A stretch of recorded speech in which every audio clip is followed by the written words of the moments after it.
Hi, I'm Sandy, and welcome to Life with Sandy.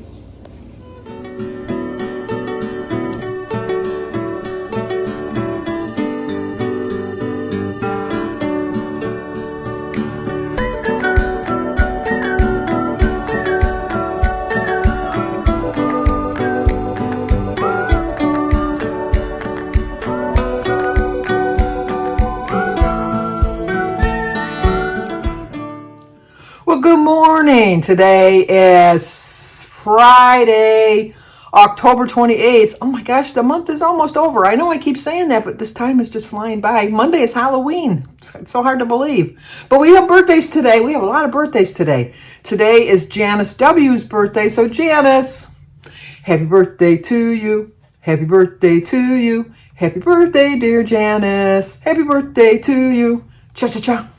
It's also Crystal, and the name of her channel is Live Chill Life. So Crystal, happy birthday to you. Happy birthday to you. Happy birthday, dear Crystal. Happy birthday to you. Cha-cha-cha. It's also Stephanie Anderson's birthday.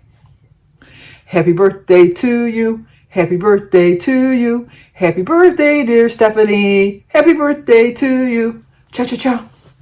Gail Schaff, S-H-O-F-F, Schaff. Gail, hopefully I'm not messing that up, but it's your birthday. Happy birthday to you. Happy birthday to you. Happy birthday, dear Gail. Happy birthday to you. Cha-cha-cha. And last, but certainly not least, is Susan Pritchard. So Susan, happy birthday to you.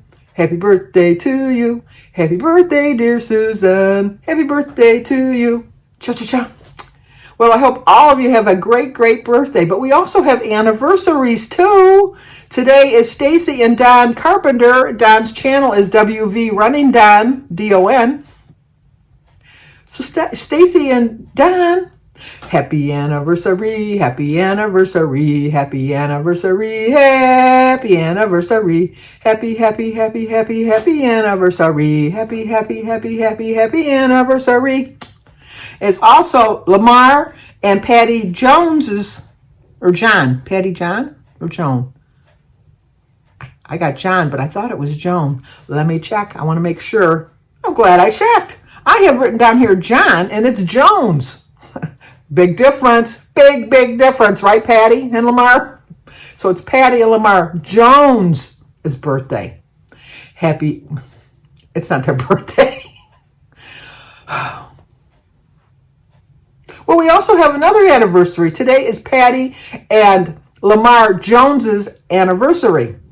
Happy anniversary, happy anniversary, happy anniversary, happy anniversary, happy, happy, happy, happy, happy anniversary, happy, happy, happy, happy, happy anniversary.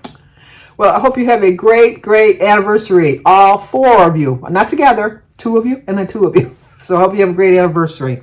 Another busy day today. I have to leave here in a couple minutes because I have to go to my thyroid doctor. I have an appointment with my thyroid doctor. I went and did all my blood work last week when Jim was in urgent care. Seems like only yesterday, but it was 8 days ago. So I have to go and get my results from that. And then from there, I'll go over to the hospital. So it takes me, it's just kind of weird because it's going to take me a half an hour to get to where my doctor's office is. And then it's a half an hour to get to Jim's. So like if I was to go that way all like nonstop, it would take me an hour to get to Jim. But at least I got the stop point, the stopping point, and then I'll just have another half hour drive. I don't know, that hour would have, that would have put me over. Let me tell you, I really do believe it would have put me over. So yesterday, thank you so much for all your prayers and your rosaries and lighting the candles and stopping by your churches and putting me on your prayer chains. They definitely worked. And I am a firm believer in prayer. I'm just so overwhelmed. I really am overwhelmed.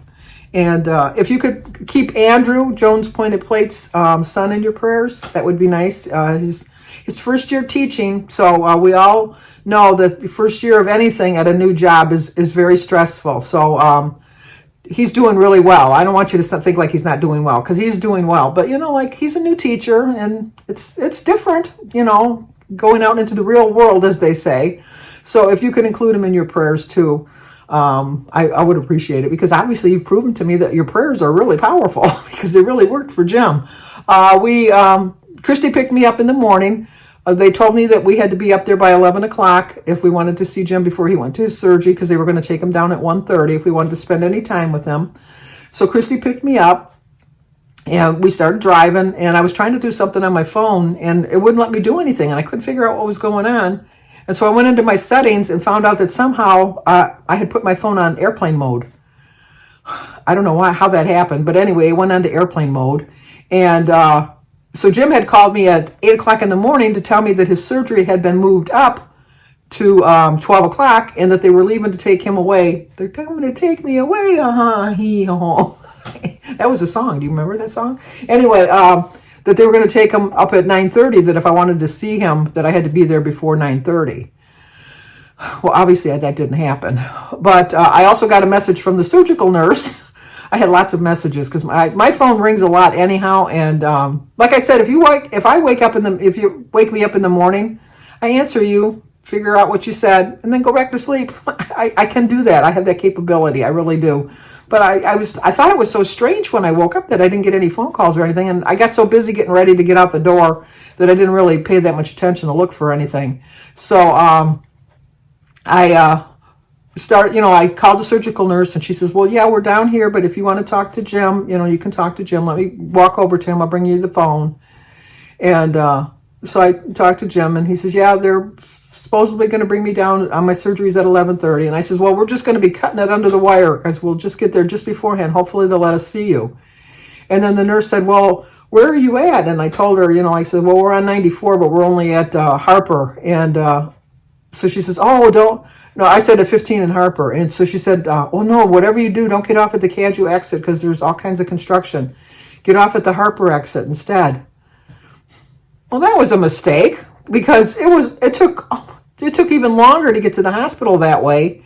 And when we came home through Cadu, and the construction was the construction I've been dealing with all week, which is nothing. But anyway, I was able to get there in plenty of time, because I got there about 20 after 11, and then they said, his surgery was going to be at noon. So I said, okay. So then they come in and they said, no, his surgery's not going to be till 1. His original surgery time was 4 o'clock. It's not going to be till 1. And so we said, okay. Well, Jim's so uncomfortable because those gurneys are not the least bit comfortable. And he couldn't get out of bed to go to the bathroom. He had to use the urinal, which he didn't like using. And so then at 2:30 they come in, or 2 o'clock they come in and said, you're going to be going in at 2:30. And so 2:30 came in, and they said, no, it'll probably be closer to 3. And then Jim says, am I going to be in here before Am I going to be able to be in my room before Thanksgiving? So the nurse said, I know, it's just really getting delayed. They took Jim for his surgery at 3:50, 10 to 4, 10 minutes earlier than his original scheduled time, where he could have been up in his room a little bit more comfortable for a little bit longer. And then his surgery went really quickly, because I got text confirmation. So the text said, your loved one or whatever, I forget exactly how it said, but Jim is in the surgical waiting room. And then I got another text, Jim is in the operating room. And then I got another text, the procedure has begun. And then maybe 45 minutes later, the doctor's out calling for us. And I thought, that was quick. That was good then. That was good, because he said if it's quick, it means good news. And so then he did say that it was some scar tissue on the flap of the abdomen that he was able to just cut away. He didn't have to cut any area off. He just cut off the little piece of excess fat, I guess what it was. And he said it really did look like it was ready to resolve itself within the next couple days, but he's just glad that he just did it now and got it over with. And that he'd be back up in his room about 6:30. So we said, okay, that sounds good. That really is hopeful. So we thought, well, we'll go down to the cafeteria. And then I did get a text. Jim's in the recovery room. So I thought, okay, good. Jim's in they're keeping track of it. So we went down to the cafeteria. Didn't make the healthiest choice. I just didn't make the healthiest choice. You would think for a hospital they would have a lot more healthier choices, but at the end of the day, the things didn't look, they kind of look kind of sad anyhow. So I had a bag of chips and a bottle of pop. No, that was awful, Sandy. That was awful. You shouldn't have done that. But so anyway, and then while we were waiting for the surgery, I had a Starbucks and a brownie. So it was a stressful day, and unfortunately, I turned to food. I did turn to food yesterday. I started off in the morning before I left with a very healthy breakfast, thinking that would hold me through the day. But then when they kept delaying his surgery, and it got my ball rolling downhill, and it was awful. So, but today's a new day. I'm gonna make smarter choices. I'm gonna because it's the weekend. I gotta be really extra diligent because it's the weekend. But what made me want to keep track of what they were doing is because there was this man. I don't know. He was like in his 40s, maybe his 50s, and he had gone up to. We were switching off because only one person could be in the back with Jim at a time. So I was sitting in the surgical waiting room while Christy was in the room, talking with her dad, and. He went up to the counter and he said, my wife was in recovery at 10 o'clock and they told me that they would let me know when I could see him. Now it's 3 o'clock in the afternoon, mind you. So he said, she came out of recovery at 10 o'clock and I'm still waiting to see when I can go see her. And the nurse looked at it and asked his name, looked at it, and she said, oh, she's already back in her room. She's been back in her room since noon. It's like, so that made me know that I'm going to keep track because they're not very on top of things there. And he was very, he was not the least bit mad or anything. I would have been pissed. I would have been really mad that I'm sitting down here and my loved one's upstairs thinking I left and went home, type of thing. But they never let me know that Jim was in his room. But Jim did text me. He says, I'm back in my room now. So, and that was at 6:30. So maybe he just beat them to the gun, or maybe he told them that he would text me or whatever. So we went up there and he looked really good. He did really look good. So, he looked tired. Obviously, he looked really tired. So I talked to him this morning, and he said that he did go on a rant last night. He said, I've been good all week. I've been really good all week. He says, but I got so mad at them because it was the first night that I've ever really been able to sleep. He said, I went to bed at 10 o'clock. I fell asleep right away, which I'm sure is still left over from the anesthesia. He said, I fell asleep right away, and at 3 o'clock, they woke me up for all my vitals. He says, so I understood they were going to wake me up because that's what they do in a hospital. They wake you up to take all your vitals. He says, but they turned on every single light in the room to do all of their stuff, which I understand because it's 3 o'clock in the morning. And he said they got all done with everything, and they left, and they didn't turn any of the lights off. Now, Jim's all hooked up to tubes hanging above his bed. He's got the oxygen in his nose and, all of this stuff all hooked up in that. And so he called down to the nurse's station and he says, could somebody come and turn my lights off because you left them on and I can't get back to sleep. 45 minutes later, they still hadn't come. So he got up and unhooked all of his stuff, rolled over and turned the lights off himself. Got back in bed. Then they came in at 5 o'clock to do his vitals again. And they did turn the lights off, but he asked them for some ice chips because he can't have any, anything other than ice chips. They didn't bring him his ice chips until 8 o'clock in the morning. He was like beyond. He said, I went on a rant like you wouldn't believe. He said, so much so that every time somebody comes in today, I'm apologizing because I was so upset that they, they treated me that way. He says, they can get food when they want. All I can eat is ice chips. And he said, and I said, well, no, I agree. And I said, but when you start causing a scene, that's when they kind of ignore you, which they shouldn't, but they're human. That's what's going to happen. He says, no, I agree. He says, so I've been apologizing. He says, I'm on my apology tour. But the good news is he's not in any pain, so he doesn't need any pain medication, which they said that it's good because pain medication usually constipates you. So, and the surgery in itself is going to constipate him a little bit. So they told him not to worry, that'd be better if he didn't. So they're just going to give him some Tylenol if he has anything. And he says, no, I'm feeling pretty good.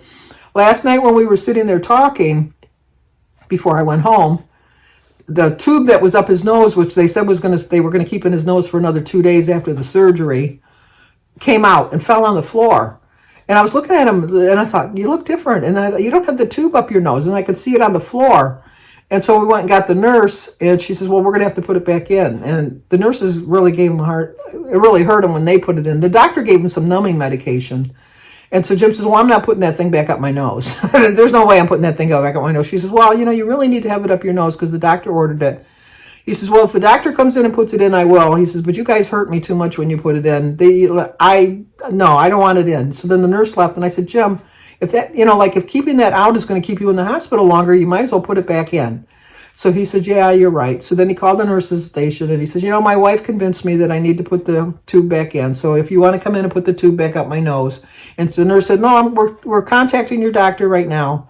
And so then the doctor said, since it came out all on its own, that not to worry, not to put it back in. So Jim was very relieved to hear that. So he was happy about that. And this morning, his abdomen is making all the normal noises that it's supposed to be making. So the doctor feels that their progress is being made. So, okay, I got to get moving here. So I have to get going to my appointment. I'm not going to show you Jim till he's feeling a little bit better. Nobody wants to be on camera when they're under the weather a little bit. So, and I will let you know tomorrow how my visit goes. I have seen my blood work. It seems like everything's pretty much on the normal track like it's supposed to be. But I go every 6 months just to keep it in check. So, but if you're new to my channel, please subscribe, leave a comment, hit the like button, share if you think somebody might like to see it. Always stay safe, and I will talk to you guys tomorrow. Once again, thank you for all your prayers. They really did mean a lot to me and Jim, and they really did help. Thank you.